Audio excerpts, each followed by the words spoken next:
Welcome. This is the Public Works Podcast. My name is Joseph Blackman, and today we got a second time treat. Second time treat. His name is the same, but he's got these two letters in front of his first name now, which make him a lot more important than he was before. Dr. Dustin Stambaugh, say what's up to everybody. Hey, how are you, Joe? It's good to be back. Likewise. Good to see you again. Good to hear from you again. We're just catching up, seeing what's been going on in Dr. Dustin's life, and a couple of things that I would say I've been interested in is kind of the funding side of water and sewer. And I know you did a dissertation on that. We'll definitely dive into it. But I guess I want to know, when did you get the doctor in front of the Dustin? I've been working on that for 4 years. Okay. I defended my dissertation in January, and that's when they said, congratulations. And what made you go out to get your doctorate? Most people, you get your BA, you might get your master's, you might get a different master's, if you want to change careers or so. But why did you go for your doctorate? For me, I'm just a forever student. I believe in learning. I didn't need it for my job, but it was something to enhance my understanding. Sure. Water and sewer infrastructure and water sewer management has been something I've been interested in for a long time. Gotcha. And kind of walk us through the process, because there's somebody out there right now, they're like, man, I just want to go deeper. And again, it might not need it for their job, but they just want to go further and do more. Yeah. For me, it started by evaluating programs. I did want to pick a program that would help expand my capacity as a city manager. And so doctorate of public administration made sense for me. A lot of it was evaluating the programs. And on top of evaluating the programs, faith is a component for me. So that's why California Baptist was high on my list, and also price. So there was a number of factors that went into that, but price and faith and a lot of other variables went into me and went into picking the program that I did. Then it's like any other program. You start off with coursework. In the doctoral level, they call them cohorts. I don't know how I feel about the doctor name. There's a part of me that really enjoys it, but then there's a part of me that's still getting used to that.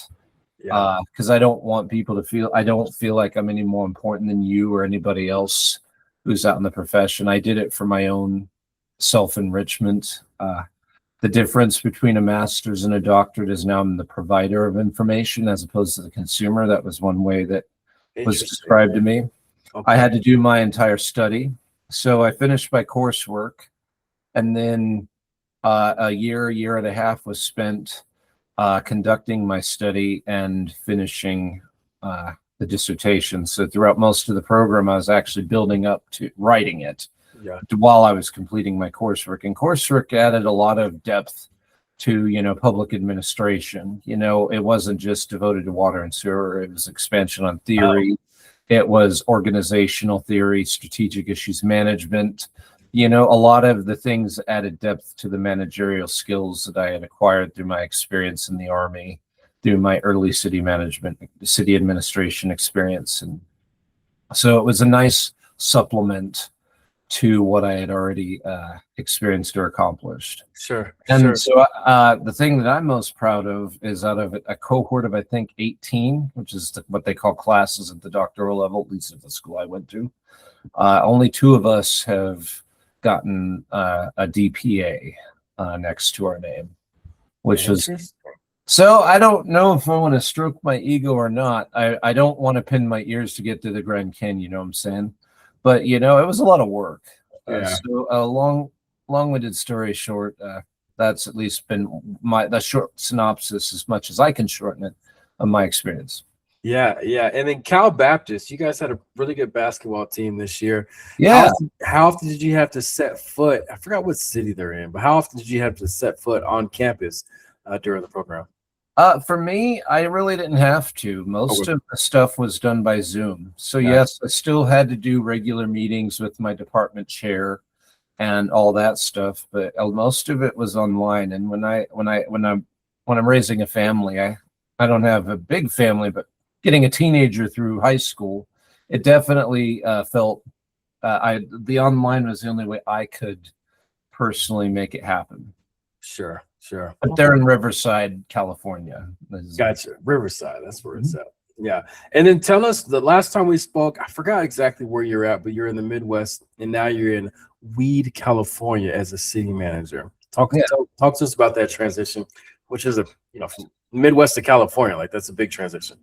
It is. The Kansas was home rule, and so city council and I had a lot of freedom. I mean, you still had the department, the regulatory department that regulated our testing and stuff like that, and that doesn't change. That's always heavily regulated, but just the ability to come up with our own local solutions it's definitely a lot more regulated here in California. So that's something I've had to get used to, like small things that I didn't think about in Kansas. I could write my own RFPs. And while there was some regulations there, city council pretty much had the power to select who they wanted. Here, it's a lot more regulated, as the word I will use. I had to reject all of my recent RFP bids to do a public works cleanup of a site, because there's a lot of public works code that I just was not tracking here, like just new stuff that I have to learn. So pretty much I have to rely on our engineering consultant and our attorneys to do RFPs moving forward, to make sure, because here the public, as some of my consultants have said, there's a big public works lobby here, and it's heavily regulated. So here I have to, local regulations as well as public works code states that I have to give to the lowest bidder, for example. Whereas in Kansas, it was the lowest qualified bidder, and council had a lot of leeway in who we'd select. And so it's definitely a change, and things I can adapt to. It's just a learning curve if you're a Midwesterner who wants to give the West Coast a try. It's not bad. It's a beautiful area here. I feel spoiled rotten. I love to fish. So, Mount Shasta being next to a volcano is definitely humbling. Yeah. I that was my next question. Is I want to give the listeners kind of a scope of Weed, California. I remember being up there a couple times because that was part of one of my coworkers' territories when I was in Northern California. But give us, I guess, population, amount of feet of pipe you might have, connections you might have. Can you give us a scope of what Weed is? I'm still learning that, so I can't give you exact. But Weed is a town of 3,000, so it's definitely well within my range of experience of what I'm used to supporting, which is actually what I wanted. Oh, I'm not. I'm all right with small rural cities. I feel I've had a niche there. If you could tell by some of my online ranting, that seems to be where I can do some advocacy and all that stuff. No, Northern California is amazing, but it also presents a challenge. Most people think that Northern California is Sacramento, San Francisco, and now doing some time here, Joe, that's not the way it really is. It's like 5 hours on top of San Francisco. You're still in California. But I'll be straight with you. Before I came here, I also was one of those ignorant folks, So now I know there is a huge difference between Siskiyou County and everyone else. In California, you'll hear me rant about it when I go to conferences, but the truth is it's a challenge to try to come up with advocacy for the rural areas. Yeah, there is so much of a difference between where I'm at versus the city managers and city people that I have talked to in my short time here in conferences. Yeah. Like, for example, I sent our public works director to Cal Cities, which is the advocacy for municipal advocacy organization for California. They his entire conference was spent hanging out with one or two public works directors and a bunch of engineers. Actually, he was in the minority, being a public works director. Isn't that crazy? And that's something I've had to get used to, because in Kansas, which is predominantly rural, which California is too, but it's drowned. The rural areas are drowned out by Los Angeles, San Francisco, and Sacramento. And they're going. Chris, sorry, you don't know who he is. Our public works director and I, and even the city clerk, we all kind of felt the same thing in the conferences we went to. Here's everyone from Los Angeles, San Francisco, Versailles, and Sacramento, and then there's weed. And so, do you ever attend the California Rural Water Conference?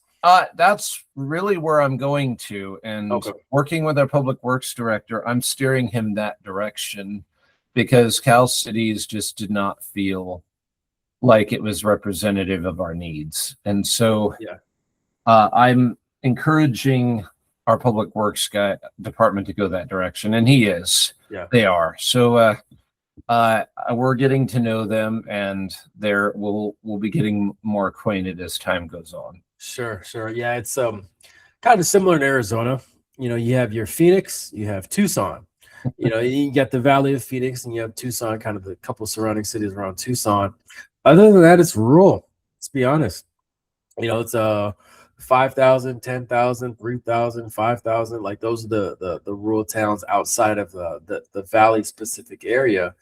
And unfortunately, like you said, they're not represented at like the AZ Waters or the APWA, the American Public Works Association chapter. And even at Rural Water, like, I'll be out there speaking next month.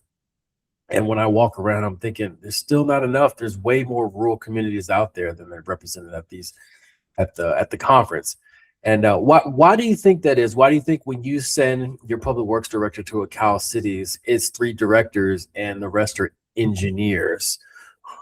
I'm still learning. I don't want to give an answer, although my early experience, I unintentionally stepped on a landmine. I just asked a question: how do you define rural? Back in Cal Cities conference, where a council member and I attended, we thought, we'll go to this rural class or rural tabletop or whatever, and we'll get some benefit out of it. And you would have think I shot the president, when I asked what rural is, and I guess it's a subject of controversy. And then I got a diatribe of different people who gave their opinion on why we can't define rural. But then just when you mix it all together between my city clerk's experience at Cal Cities conference, and then my public works director's experience at the Cal Cities conference, and then you add that my experience at the city managers conference on top of this conference, the general rule is there's me, and then there's everyone from Los Angeles. And I'm exaggerating, but just for fun. But it's still, I think that's a predominant. And so I think what happens is a lot of people, without doing a study on it or without knowing all the details, it sure feels like the initial impression I get is there's a lot of people who feel disenfranchised, and so that discourages them without knowing all their options. Like, thank God that I've had other experiences in other places where I know there's other organizations that'll do a better job of advocating, for our needs. Like you said, the California Rural Water Association, APWA. Luckily there is a lot of other places, but there is definitely a lot of people who don't feel represented, especially far north. An entertaining side note, and for the record, I'm completely neutral when it comes to this stuff. I just represent weed, and I'll advocate however possible to get my staff what they need. Amen. But there is I kind of chuckle, but it kind of is representative of how people feel here. for the last 100 years, Northern California and Southern Oregon have this group called the State of Jefferson. And if you look it up, the state Aren't they trying to like secede or something? Is that what? I think I remember that. I don't know if yeah. Whenever they feel disenfranchised, they start forming this group and all that. And granted, it's never come to fruition, but you'll see if they have their own Wikipedia article. Yeah. There's a lot of places that have taken advantage of that phrase, State of Jefferson, like their public radio station up here is called the State of Jefferson Public Radio, So there's a lot of places that take advantage of the label. And they're kicking up again. Like I said, my impression based on what I've read so far is that it goes up and down, but there's a reason for that. Yeah, I think it's just an expression of the bigger picture. Yeah. Speaking of disenfranchisement or even advocating for, you talked about a public works lobby.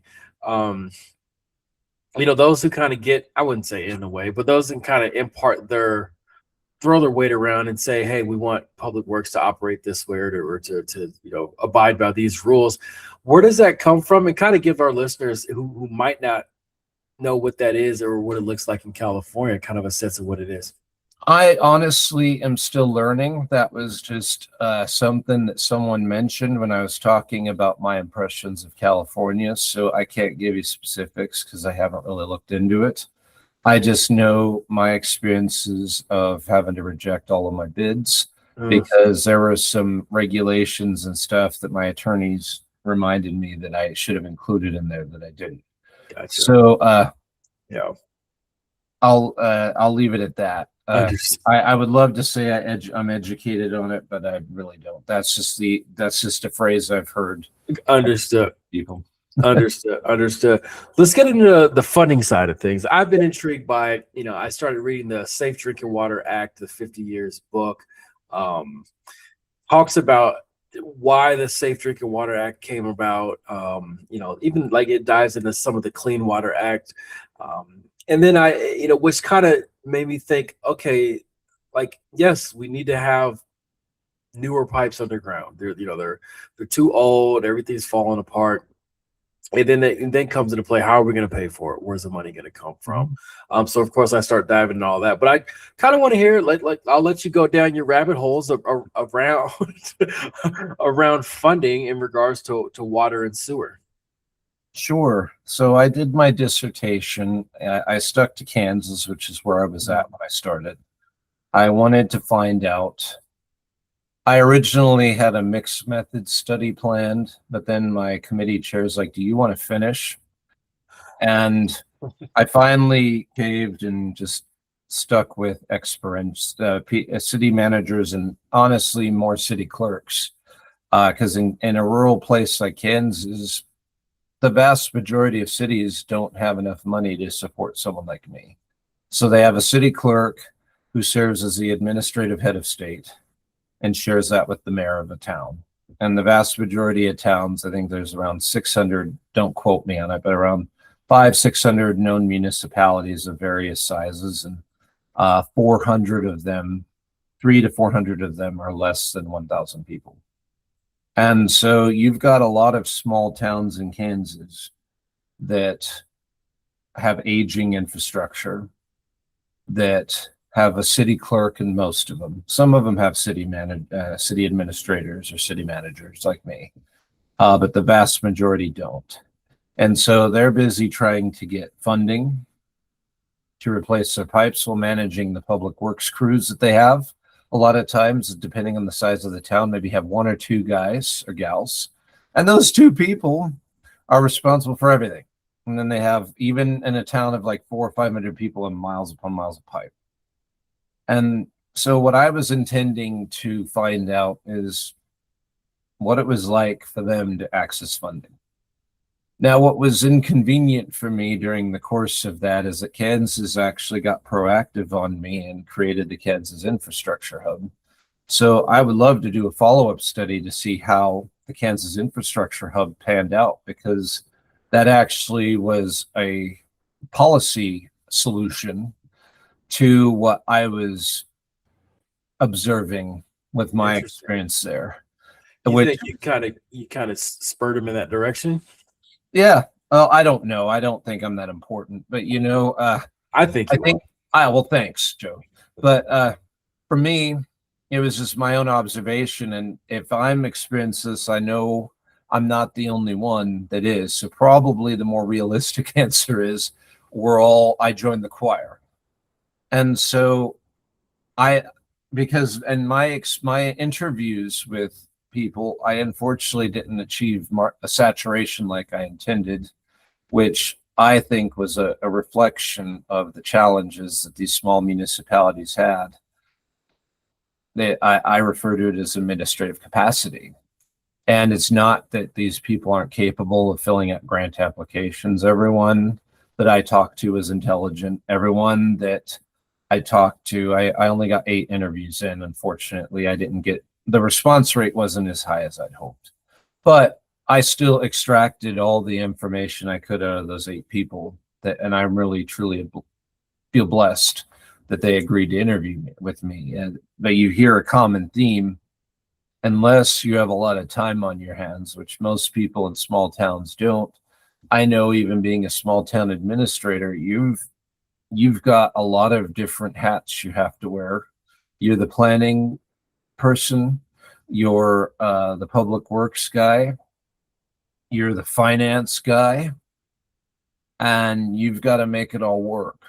And when you're a city clerk, that's even more so.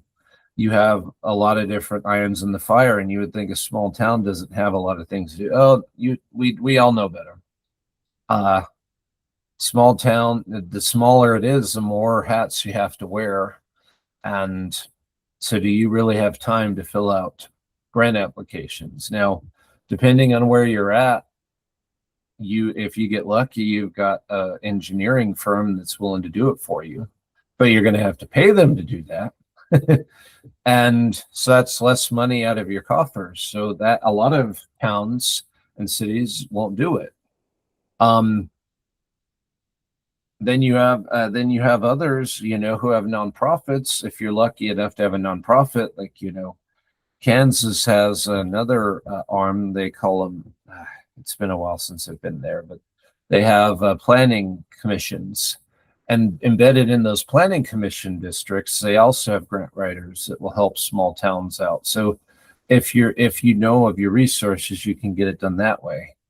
But then you've got the other side of that.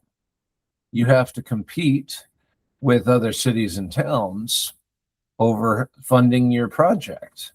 And you've only got one small pot of cash. So if you don't have the time or the resources to make your project sound good enough, or you just happen to be in the area that doesn't have a nonprofit that has the talent to fill out the application that makes it sound good enough. So when you multiply that over 300 to 400 towns, and this is all theoretical at this point, like I said, I didn't achieve saturation, but the 8 people that I talked to, I focused on those smaller cities. They call them class 3 cities legally in Kansas.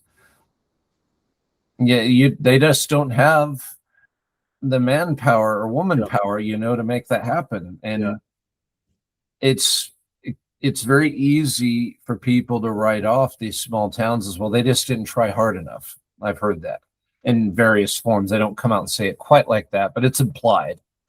And I think what I've learned in my research is that that's not true. I just think that the idea of block grant funding for water sewer infrastructure, I think that we can figure out better ways to fund this infrastructure. I think the idea, it's very easy to, you've heard me write about this, and I'll have to backtrack what I've said, because at one end I get frustrated. I think we do need to do a better job at the local level to manage our resources to replace these things. I think that's a tough lesson we have to learn, based on the last 50 to 75 years of history. But I also think too, living policy wise in this sphere of blame the user, for the work they hadn't done is also not helpful either. And so I think we need to get past this devotion to justice, and punishment, this judicial attitude. This judicial attitude comes out when people write policy. Blame the cities who didn't manage their stuff. Okay. There comes a point where we need to exercise some grace and solve the problem. Yeah. And I think my conclusion based on the end of my study is I had to remain neutral in my analysis, but I think what I've learned is that it's not, I think that blame the user is not 100% correct. I think the way we've set up our funding mechanisms, that creating this internal competition favors the bigger municipalities. That's kind of what now granted, I didn't achieve saturation, so there would need to be more work done on that, but that seems to be where some of the conclusions I came to in my early research on this. And I think Kansas Policy Hub is I would love to do a follow-up study on that to see how effective it was, because they actually will stay on the phone with you to help. If you're a city clerk and you're like, I really need help with this grant, I think just to help bridge the gap, so that, because a lot of these funding mechanisms are complicated. Yeah. And the administrative requirements, the follow-up, follow-up reports, and, you need to do this and that. Most of these people don't have time for that on a day-to-day basis, unless you have the staff like, Wichita or Kansas City. And that's one thing I learned on the grant writing side, was that some of the smaller utilities, smaller cities, that, like you said, they can find a grant writer to put the grant together and get the money. But what is attached to those dollars, the follow-up, the reporting, the, hey, this is what we did and this is what we found, or hey, this is what we're doing with the money that was given. They don't have time for that. They don't have the capacity for that. So it's like, why even go for the dollar in the first place if you know that you can't support getting that dollar, after the fact? Yeah. And you're kind of hinting at some of the things I was concluding at the end of my research. Now, granted, there's a lot more that needs to be done to really look into this, but I think you're 100% correct. In fact, that's the reason why I think I lacked response to my request for an interview, is because nobody's got time. So if they don't have time to interview with me, some of them thought maybe I'm a hoax, or I got put up in the spam folder, but I just think a lot of people don't have time to share their opinion with me regarding funding. So do you think they have time, or capacity for that matter, to fill out a grant application? Yeah, it's like the same thing with my podcast. I reach out to how many people a month to get on the podcast? Most people don't have time. They're out doing stuff, working, making sure the water is safe and clean, getting to the city constituents. So you expect somebody doesn't have time to make their job easier by getting new pipes, new pumps, whatever, but you expect them to have time to, actually report on that after the fact. I think that's a tough sell. Do you think, because I've seen this time and time again, that they say, okay, here's like that 501c3, that nonprofit that will put that grant together for you. What if there was a arm of that nonprofit who could do the reporting for you, who could do that? I know that's more legwork, but I think that could be another play for a nonprofit to say, hey, we can also help you with your follow-up after you get the grant. That's not a bad idea. And I think that's in line with what Kansas legislature responded with the Kansas Infrastructure Hub. It's finding a way to bridge the gap. My focus and my obsession, if you will, is on the root policy arguments that are behind this block development grants. This idea of competition. What is the perspective that's driving that? And I think that's what my focus has been. I'm not debating your solution at all. I think there comes a point where you have to accept reality and come up with solutions, and I'm not debating that at all. But the part of the conversation that I'm challenging is the underlying assumptions behind those policies. So, like, for example, in the military, you know, I'm going to back out of the military. Let's just keep it generalized. You know, there is a theorist a while back who talked about theory X and theory Y. Don't ask me to quote who it was. If you look up theory X and theory Y, it'll probably come up in Google. But theory X is based on a management style that assumes people are not trustworthy. Oh.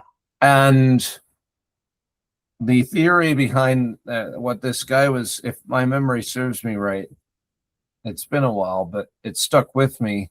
When you have that assumption, people are going to act based on how you treat them. Yeah. And so if you treat people as not trustworthy, it's like a self-fulfilling prophecy. Yeah. That's the understanding.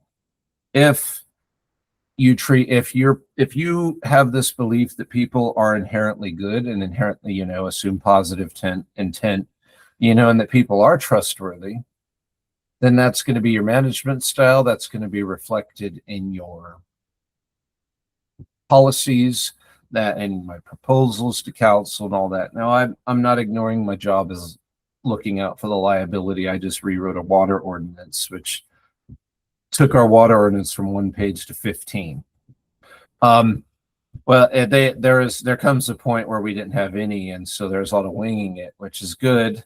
And we've got a smart crew here, you know, from billing and whatnot, to where that's good. But I do think in terms of there's always that one person. But on the other end, you know, when it comes to policy and resource distribution, whether it's talking about how I treat staff or, you know, how I treat citizens, you know, there comes a point where you assume that citizens are capable of deciding for themselves. That when you distribute cash to a municipality and you just be like, you know, this is to help you with your infrastructure. Trust. I mean, maybe you don't want to give them a blank check, but, you know, if you have a certain earmark for it, you know, instead of making them compete for it, just give them a pot of cash to be like, look, this is to help you with your infrastructure, but we expect you, you know, we trust and expect that you're going to use this for your water sewer infrastructure, and let them use that. I just think the philosophy, I'm not saying that's the answer, but what I'm questioning is the underlying philosophy and what is your implication behind making people compete? And my interpretation is you don't trust that small town A is going to use the money for what you earmarked it for. Yeah. And you know, that kind of goes against what we experienced when we installed it in the first place. Now, granted, we're in the middle of the Great Depression for a lot of small towns, and so as a way to give people jobs, but you know, you told people install these pipes, and they did. So why can't you do that now? Why does it have to be this assumption that we're not trustworthy? You know, that to me is, I think, the underpinning of why I'm hung up on the policy question. And I mean, we can go even deeper into like why there's corruption in government is because most people assume that corruption in government. I mean, like whenever I see a headline of someone went to jail for this or that, you know, because they mismanaged the city money or the constituents' money or the taxpayers' dollars, it's usually an issue of no. Let me go back. Like I was taught, you know, if somebody wrongs you, just assume first that it's incompetence and not malevolence. Right. You know, like just default to like, oh, they messed up. Like, you know, they're not being mean towards me. They just made a boo-boo, or they just not that savvy enough to know that could hurt me. But kind of to echo what you're saying, I do think that there's that sense of like, you guys don't know what you're doing with the money. That's why you got to write a 15-page report on what you're gonna do with it. Yeah. And then now you have to, after you get the money, now you have to write 20-page report on what you did with every single dollar. And that amount of hoops that you expect somebody to jump through will make people resent you. It will make people go, I want to be malevolent because I don't feel like you're treating me like I'm competent, if that makes Right. sense. So I think that's what we get. Like, I have young children. I have a 5-year-old. If I treated her as if she's going to mess up all day, every day, I guarantee she's going to be spilling the milk. She's going to be, knocking over the vases. But it's, when I treat her like she's a big girl and she has responsibility and has extra utility and agency, guess what? She does the right things, and everything works out. Now, granted, if you build something idiot proof, you build a better idiot. I'm not ignoring. I mean, it's not that you go in blind. Yeah. But I really do think that based on my research, and granted, I only did experiences of city managers and my own research into these programs, but that's one of my personal conclusions based on my research is that it boils down to, you don't trust municipalities to execute. And I think there's a way to do it. Now, I didn't have a grandiose solution to the problem. We got to talk solutions now. Yeah. Yeah, but I think before we come up with solutions, we need to stop this self-fulfilling prophecy of assuming everyone's going to take advantage of the money that you're giving them. I think most communities, I have 90 to 95% confidence, and that's pessimistic, I suppose, that if you were to give 90 to 95% of the constituents help with water sewer funding, and you just give a blanket directive, this is to go towards a project in your water sewer system, no questions asked, but this is where we expect you, and we may just randomly spot check you, just to see. You will see that the vast majority of people and the vast majority of municipalities will invest it where you tell them to. You have to give direction. Don't just give someone a blank check. Say, this is to be used for water sewer. That's it. Yeah, and I think you're right with that 90 to 95%. Of course, you'll get the outliers. Of course, you'll get the people who buy a boat with it or give it to their brother-in-law for a contract, stuff like that. But I do think that 90% of the people who do get that check of, hey, this is supposed to be allocated for your sewer, for your water, it will be done right. And to be honest, like, I think America will be okay with those numbers. Yeah. Versus if they heard how hard it is to get this IIJ. I'm looking at the Kansas Infrastructure Hub right now, versus how hard it is to actually get this money as a small utility. They would go, we're happy with that. Just give it to them. Yeah. But that's me being policy minded and me focused on the philosophy of it. It doesn't, from the administrative perspective, I'm not ignorant. My love for talking philosophy and policy is always a favorite pastime of mine. And I'll continue to battle that at these conferences. But I also am not ignorant to think that that doesn't solve the problems now. And so solutions like what you gave, earlier, work with these nonprofits to help with reporting. A lot of them do. Like locally, I'm new to weed, but we have a partner locally. They're called Great Northern. They are a great nonprofit and help the city of Weed with their reporting and with their applications and stuff. So there are a lot of great nonprofits that are working with the system that we have to try to help municipalities leverage, the resources that we have to get things. So, there is a lot of great players who are working with local cities, whether you're in Kansas or whether you're here in Weed, California. By the way, I don't know if I mentioned this, but Weed is actually named after the lumber entrepreneur, Abner Weed. Complete side note, has nothing to do with the current conversation, but it's not what a lot of people laugh at. Yeah. Whatever. Yeah. I feel like we should address that earlier on, but complete random thought of the day. Oh, a squirrel. Yeah, squirrel. No, but so I don't want to leave you or your readers or listeners with the impression that I'm not ignoring those things, but when I did my dissertation, it is a provider of information, and at the policy discussion level, that's really what I was challenging, is the underlying my perception and my interpretation based on my research, as I'm challenging the status quo that we're not trustworthy. I think that that's the underlying assumption of why that things are set up the way they are, is we just don't trust you to do what you said you're going to do. Yeah. And I think that that's a false assumption. Yeah, I'd agree with that. I would agree with that. Well, yeah. Anything we missed? Anything you wish we would have talked about or covered? I'm just happy to talk to you again, Joe. What else? I don't know. Weed's a pretty cool place. I enjoy the staff. I'm spoiled here. They've done a lot of things. Like, the problems that Weed has are not the challenges I had in Kansas. So, what's that? Yeah, I was saying, I can tell you're in a happy place, which is good to see and good to hear. I talk to people all the time, and you can kind of tell, like, when people are satiated with their job, when they're being pushed, when they're being stretched. I think that's what a lot of people's happy place, when they're kind of in that balance of, this is too much versus, like, yeah, this is exactly what I asked for. And so I could tell you're living in that. I guess there's, of course, my thing that I'm always talking about is just workforce development, getting more people into these niche industries like water, sewer, public works.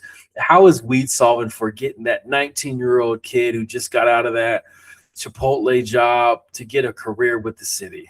So it's interesting you brought that up. So what I've been working on is we have a community college here in town.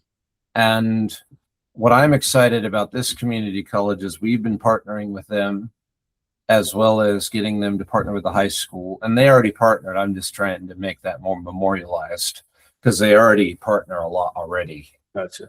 But what I'm excited about is they are Shasta College, which is down in Reading, is partnering with the College of the Siskiyous, which is a community college here in Weed.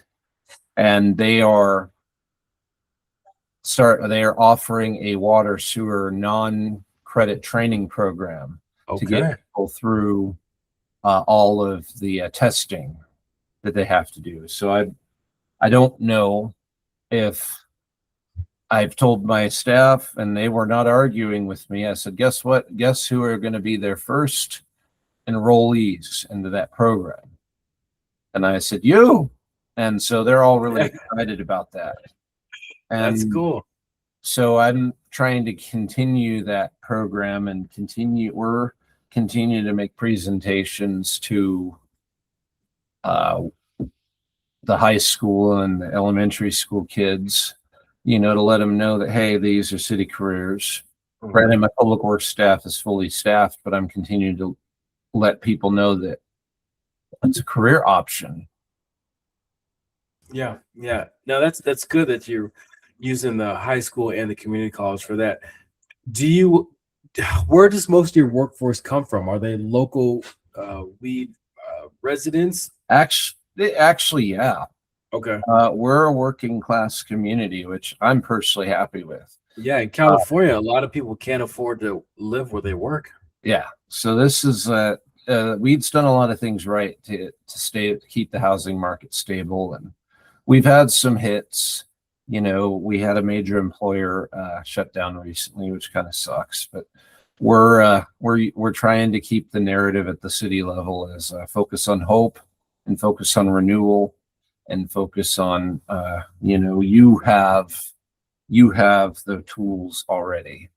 And so just getting the community college and offering more non-credit options, like, just letting people know that there's more than just the traditional routes to making a living, whether it's plumbing. We could use some plumbers, we could use some electricians, welders.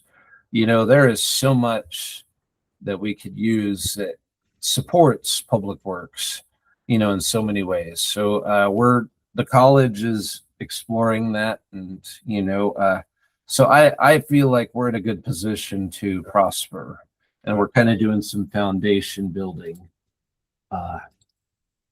Good for you guys. Good to hear. Yeah, not too shabby. Yeah. Well, Dustin, thanks for hopping on, man. It's always good yapping with you.